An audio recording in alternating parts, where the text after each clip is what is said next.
اللہ اکبر۔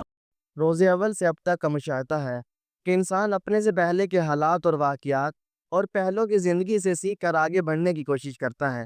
یہ انسان کی بہت بڑی خوبی ہے، کیونکہ اچھائیوں اور برائیوں کو سمجھنا اور ان کے مطابق خود کو فطرت اور حالات اور واقعہ سے ہم آہنگ ہوتے ہوئے راہ راست پر ڈھالے رکھنا، یہ وہی عمل ہے جس کی بدولت انسان کو دیگر بار فضیلت ملی ہے کہ عقل اور شعور کے ساتھ اس کا اختیار اسے منزل مقصود تک پہنچا دیتا ہے۔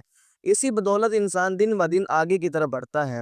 اسلامی تاریخ میں صدر اول سے لے کر اب تک مختلف ہستیوں کی زندگی کے حالات اور واقعات بیان ہوتے آ رہے ہیں جو پوری دنیا میں پھیل کر اپنا اثر رکھتے ہیں۔ لیکن اس سب کے باوجود شروع سے لے کر اب تک بعض واقعات اور باتیں ایسی بیان ہوتی ہیں جن کا حقیقت سے کوئی تعلق نہیں ہوتا۔ بعض قصہ گو یا کسی واعظ کے انتصاب کو لے کر آگے بیان ہوتے رہتے ہیں۔ اسی سلسلے کا ایک واقعہ حضرت بلال حبشی رضی اللہ تعالیٰ عنہ سے منسوب بیان ہوتا رہتا ہے، جس میں اذان کے الفاظ کے تلفظ کی درست ادائیگی نہ ہونے کے سبب اذان سے روکنے کی وجہ سے سورج کا طلوع نہ ہونا ہے بیان کیا جاتا ہے۔ حالانکہ یہ واقعہ کئی وجوہ سے ناقابل التفات ہے، مگر اس کے باوجود یہ زبان زد عام رہتا ہے۔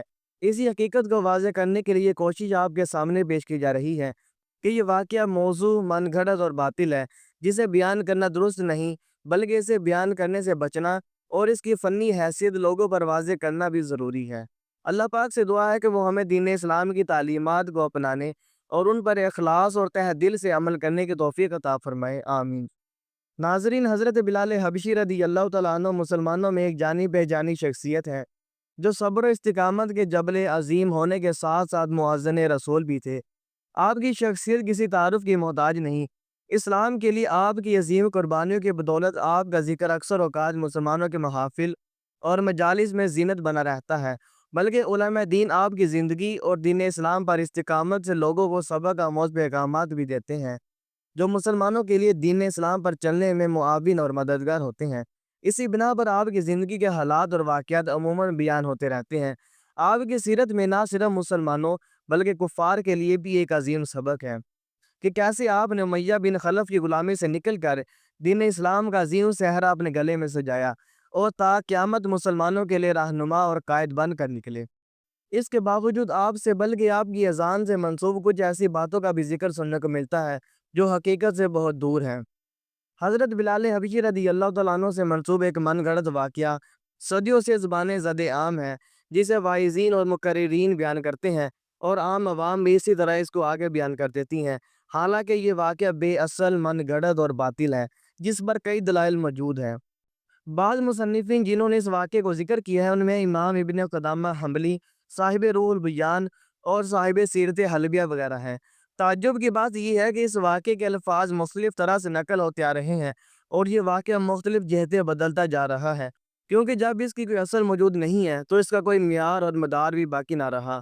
اس واقعے میں یہ بھی سننے کو ملتا ہے کہ جب زبان میں لکنت کے سبب حضرت بلال حبشی رضی اللہ عنہ کو فجر کی اذان سے روکا گیا تو اس وجہ سے سورج بھی نہ نکلا، اور کہیں اسے صحابہ کی جانب منسوب کیا جا رہا ہے کہ انہوں نے حضرت بلال رضی اللہ تعالیٰ عنہ کو معزول کر دیا تھا، تو کہیں یہ لکھا ہے کہ حضرت بلال رضی اللہ تعالیٰ عنہ اشہادوں میں شین کو سین سے بدل دیتے تھے۔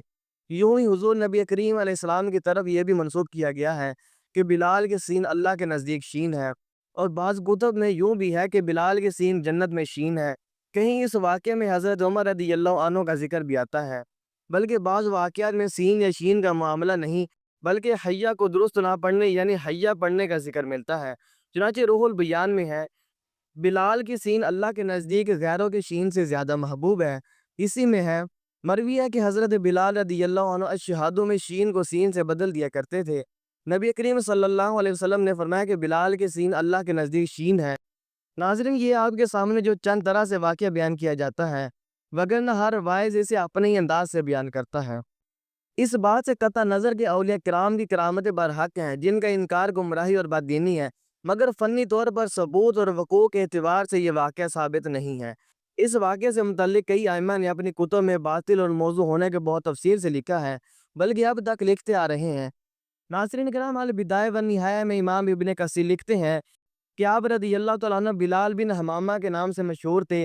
حمامہ آپ کی والدہ تھی، لوگوں میں فصیح ترین تھے۔ بعض لوگ جو یہ اعتقاد رکھتے ہیں کہ ان کا سین دراصل شین تھا، یہ درست نہیں ہے۔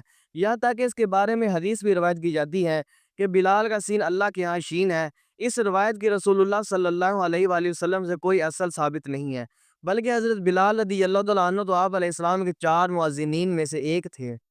اور مقاصد حسنہ میں ہے کہ حضرت بلال حبشی رضی اللہ تعالیٰ عنہ شین کو سین سے بدلتے تھے۔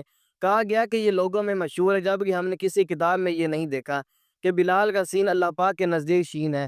امام ابن کثیر نے کہا ہے کہ اس کی کوئی اصل نہیں، بلکہ کئی حضرات نے ان کی سیرت میں یوں بیان کیا ہے کہ آپ بلند، خوبصورت اور فصیح آواز کے مالک تھے۔ اگر ان کی زبان میں لکرت موجود ہوتی تو اس کی کثیر نقول موجود ہوتی، اور اس کی وجہ سے منافقین اور گمراہ لوگ ضرور ان کو عیب لگاتے ہیں۔ شرح زرقانی میں ہے کہ امام ابو داؤد نے ابو بشر سے روایت کیا ہے کہ ابو عمیر نے مجھے خبر دی کہ انصار یہ گمان کرتے تھے کہ اگر عبداللہ بن زیاد بیمان نہ ہوتے تو نبی صلی اللہ علیہ وآلہ وسلم ان کو مؤذن بناتے۔ یہاں پر یعنی گمان کے لفظ سے تعبیر کیا گیا، کیونکہ بظاہر یہ حضور نبی پاک صلی اللہ علیہ وآلہ وسلم کے اس فرمان کے منافی ہے جو آپ نے حضرت زید سے بلال رضی اللہ عنہ کو اذان سکھانے کے لیے فرمایا تھا کہ بلال تم سے اونچی آواز والے ہیں، یعنی عرفہ اور اعلیٰ، بہترین، میٹھی اور زیادہ دور تک جانے والی آواز والے ہیں۔